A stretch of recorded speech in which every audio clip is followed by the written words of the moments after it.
entremos a esta parte final, que es un asunto cada vez más importante. Le dice Donald Trump, ya hombre, ríndanse. Y dice Irán, no me voy a rendir.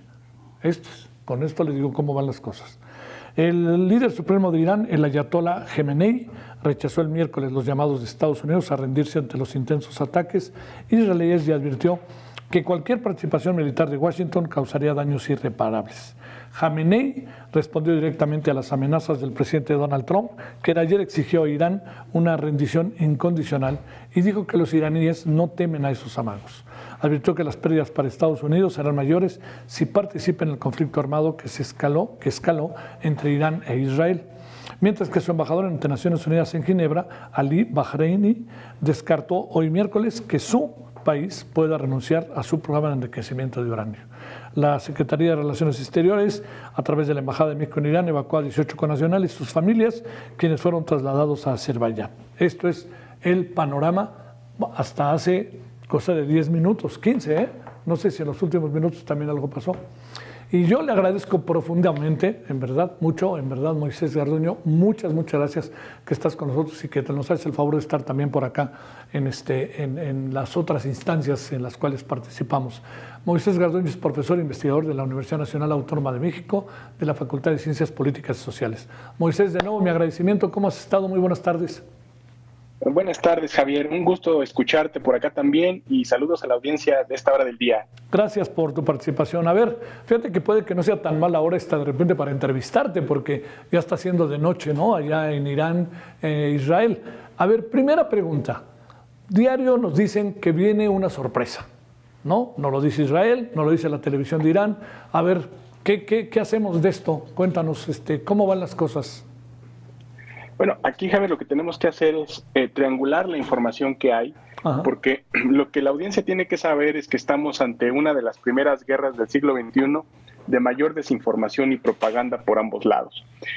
Entonces, es muy importante que nosotros veamos fuentes iraníes, israelíes, cataríes, estadounidenses, británicas, con tal de sacar o hacer una síntesis de todo esto que está pasando. Un segundo elemento es que es una guerra que se está librando en ciudades y esto aumenta el riesgo de daños colaterales, con lo cual se complejizan tensiones. Y bueno, hay que resignificar este elemento bélico que estamos presenciando ahorita y ya no verlo como un ataque israelí exclusivamente contra los elementos nucleares de Irán, sino verlo como una operación que está destinada a causar el mayor daño al establishment político de la República Islámica y de ser posible un cambio de régimen. ¿Y por qué digo esto, Javier? Porque los ataques a los que se ha enfocado Israel son ataques contra pozos petroleros, contra puertos y aeropuertos, contra zonas de canales de comunicación, y todo esto tiene el objetivo pues de dañar el Estado y de causar un pánico, una desmoralización de la sociedad iraní con todo, y que Irán ha tenido la capacidad de responder. A estos momentos tenemos un fuerte equilibrio de poder en ambos lados, cosa que ha causado que Israel pida urgentemente el involucramiento de los Estados Unidos, porque los sistemas de defensa israelíes en estos momentos se están cansando, están exhaustos de haber recibido una cantidad inimaginable en la historia de artefactos balísticos iraníes.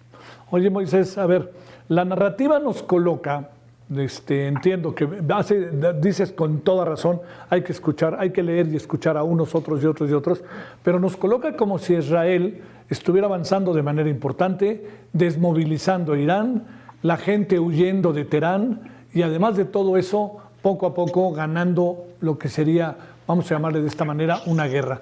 ¿Eso es correcto o Israel está sufriendo ataques como quizás en muchas décadas, ya no años, décadas, había vivido?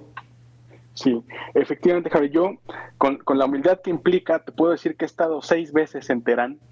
También he visitado Palestina, he estado también en zonas de Israel y te puedo decir que ambos países son reyes de la propaganda y evidentemente van a estar tratando de decirle a su población que ellos van ganando la guerra. Si hacemos esta síntesis que te digo al momento, Javier, lo que podemos observar es que efectivamente Teherán tiene una población de más de 10 millones de personas, se siente el pánico evidentemente por todo lo que está pasando, pero Irán ha demostrado que ha recuperado la cadena de mando porque ha lanzado 12 oleadas de misiles contra Tel Aviv y Haifa, con un índice de precisión del 70%. Entonces, lo que podemos ver es que efectivamente habrá gente que se quiera ir de Teherán, evidentemente, es lógico, pero también hay gente que se quiere ir de Tel Aviv, y aquí empiezan las restricciones de ambas partes. Por un lado, Irán ha controlado el Internet para que la gente no utilice aplicaciones como WhatsApp, como Instagram, que de por sí ya estaban prohibidas ahí en el gobierno, pero que ahora son mucho más cruciales porque dicen que se están utilizando para detectar posiciones de personas.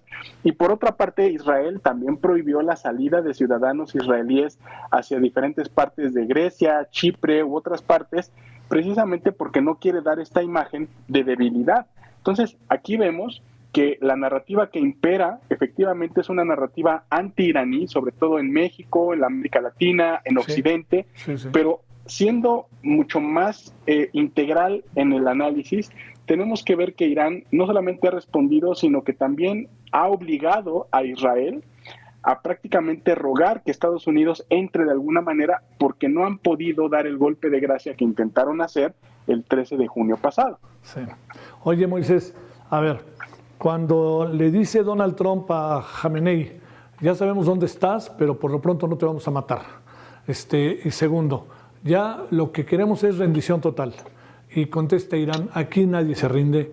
¿Ante qué estamos? ¿Ante una virtual participación de Estados Unidos en el conflicto o ante una amenaza de su participación? ¿Ya está metido Estados Unidos o no?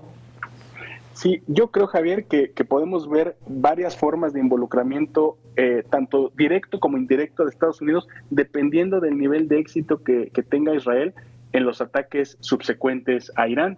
Por ejemplo, podemos ver un elemento muy similar al que hace con Ucrania, dotándole de armamento estratégico para librar su guerra contra Rusia. Algo muy similar podemos ver acá, en donde si bien Donald Trump no se meta directamente, pueda seguir balbuceando como siempre lo hace, pero otorgándole armas estratégicas, elementos de inteligencia, coordinación, aviones con reabastecimiento de combustible, que son cosas que Israel necesita para seguir librando esta guerra. Otra forma de involucramiento, ya la hemos visto, es una especie de inmunidad diplomática. Esto lo hemos visto cada vez que Estados Unidos veta resoluciones contra Israel en el marco del Consejo de Seguridad de Naciones Unidas. Ese es un apoyo diplomático que no hay que perder de vista porque todo lo que ha hecho Israel, hay que decirlo, es ilegal ante la Carta de Naciones Unidas, violando la soberanía de un Estado independiente como Irán. Y otra forma que yo podría decir también es justamente la parte comunicativa. Amenazas, guerra psicológica, diciendo que va a entrar con la mayor cantidad de armas posibles, creando una especie de orientación interpretativa en la esfera pública, haciéndole notar a la gente y a la audiencia pro-israelí que van ganando la guerra, como un aspecto también de apoyo mediático frente a los intereses que tiene también China, Rusia e Irán de hacer esto mucho más diplomático. Y finalmente no hay que descartar que si la cosa va mal para Israel, Estados Unidos también puede llamar a un acuerdo diplomático político, pero esto sería un golpe político muy fuerte para Netanyahu, que fue el que empezó esto. Sí, claro, ahí tienes sin duda. Hay muchas fuerzas militares en Israel, estadounidenses, que eventualmente pudieran ser atacadas por Irán y que esto desatara la ira, el enojo, el encono y el contraataque de Trump. Sí, hay intereses norteamericanos en la zona desde hace muchos años. Estados Unidos tiene bases militares en Qatar, tiene bases militares también en Bahrein, tiene desplegadas fuerzas especiales en otros países como en Arabia Saudita y tiene observadores políticos prácticamente en todas las embajadas. Un evento importante fue el momento en el que Irán atacó bases estadounidenses en Irak, cuando asesinaron a Qasem Soleimani, que por cierto también fue Donald Trump durante su primer periodo presidencial, enero del 2020. Ahí Irán atacó bases de Estados Unidos en una zona que se llama Al-Ain en Irak, y no está descartada esa posibilidad, pero el involucramiento directo de Estados Unidos en una guerra, en el peor de los escenarios, Javier, podría sacudir la economía global en el entendido de que la carta de disuasión más fuerte que tiene Irán no es tanto atacar bases militares norteamericanas, sino cerrar el estrecho de Hormuz. Porque el estrecho de Hormuz es un paso vital para el petróleo a nivel mundial, casi 25% del flujo petrolero a nivel mundial pasa por ahí, y esto podría poner en jaque el elemento que es el enemigo más fuerte del ciudadano norteamericano, que es la inflación. O sea, el enemigo del estadounidense promedio no es Irán, no es Al Qaeda, no es Hamas, sino es la inflación. Y cada vez que golpean al bolsillo norteamericano, ahí viene un problema para Estados Unidos. Por eso Macron llamó la atención a Trump diciéndolo que cualquier tipo de involucramiento de esta dimensión de Estados Unidos podría también ser un error estratégico. Así que, viendo más o menos los datos que tenemos ahorita, la población norteamericana en general, un 60% está en contra de que Estados Unidos entre a la guerra, y también hay una división muy importante entre el movimiento MAGA, que es la base social de Donald Trump. Entonces, no la tiene fácil, por lo cual yo me inclino a que habría un apoyo indirecto, esperando a que Israel desempeñe un papel muy parecido al de Ucrania con Rusia, pero en este momento contra Irán. Híjole. Perspectiva, es difícil, Moisés, y créeme que mi intención sobre todo es poner una perspectiva para que también al público que nos hace el favor de vernos y escucharnos pueda tener una idea. ¿Qué supones que pasará? ¿Seguirán las amenazas o sí supones que podría haber ataques verdaderamente fuertes? Yo creo, Javier, como está la situación actualmente, y dado que Irán ha demostrado que sigue manteniendo el control de la cadena de mando, porque Israel golpea un puerto, por ejemplo, en Bandar Abbas, que es la salida justamente en la provincia de Hormozgan, en el estrecho de Hormuz, e Irán responde al otro día golpeando el puerto de Haifa, y con una precisión muy grande. Hoy lanzó uno de los misiles más sofisticados que tiene, Yassil, es un misil de alta potencia explosiva, y el punto es que no sabemos exactamente cuántos misiles tiene Irán, pero lo que sí sabemos es que las estimaciones hablan de miles de misiles. Sí. Entonces, lo que yo pienso que puede suceder a expensas de que Estados Unidos no cometa el error estratégico que ya le advirtió Macron, es una lamentable guerra de muchísimos días, de meses que podríamos ver esto. Sí. Es decir, un empantanamiento, un escenario muy parecido al de Ucrania-Rusia, donde hay golpes de manera intermitente y donde no hay un ganador en términos concretos, a menos que haya un evento de importantes magnitudes, como el lanzamiento de bombas como la Moab, que sigue siendo una bomba convencional, que Estados Unidos piensa, algunos círculos cercanos a Trump, se puede lanzar contra la zona de Fordow, que es el corazón del programa nuclear iraní, y que tal vez con esto podría desencadenar una desestabilización interna en Irán que pueda desintegrar el régimen poco a poco. Pero antes de que eso suceda, como vemos ahorita la situación, podríamos entrar en un terreno de empantanamiento, de luchas como la hemos estado viendo, y que esto solamente puede resistir Israel si Estados Unidos le da municiones de manera indirecta, como parece ser que es el plan inmediato, dada la andanada de misiles iraníes que sigue su marcha hasta el día de hoy, 12 oleadas de manera ininterrumpida, con diferentes estrategias atacando de noche y posteriormente diferentes andanadas de madrugada y de día, ¿no? Entonces, eso es lo que yo pienso, pero es lamentable lo que estoy diciendo, ¿cierto, Javier? Sí. Porque es ver más escenarios de tensión, olvidar lo que pasó en Gaza, ver el sufrimiento que está experimentando la gente en Palestina y ver países que no se terminan de recuperar de la división política como Líbano, Siria o Yemen.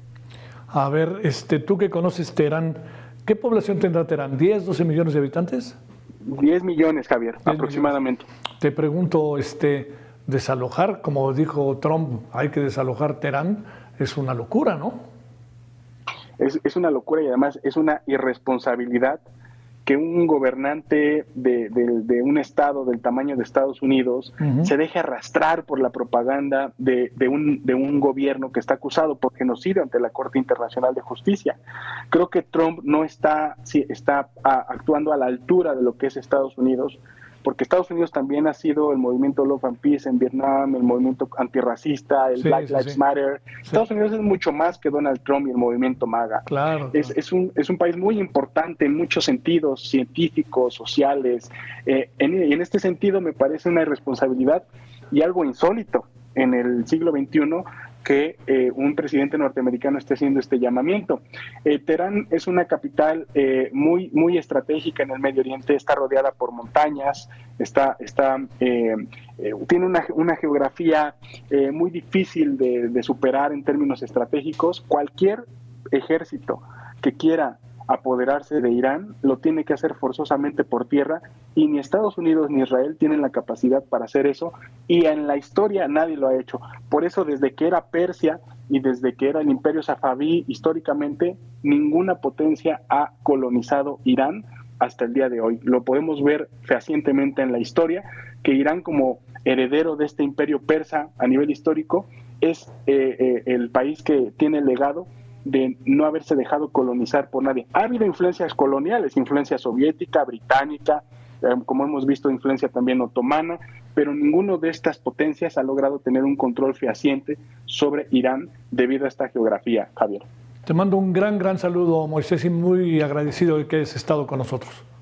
Al contrario, Javier, querido, muy buenas tardes y un abrazo fuerte a ti y a toda la audiencia. Igualmente para ti. Muchas gracias.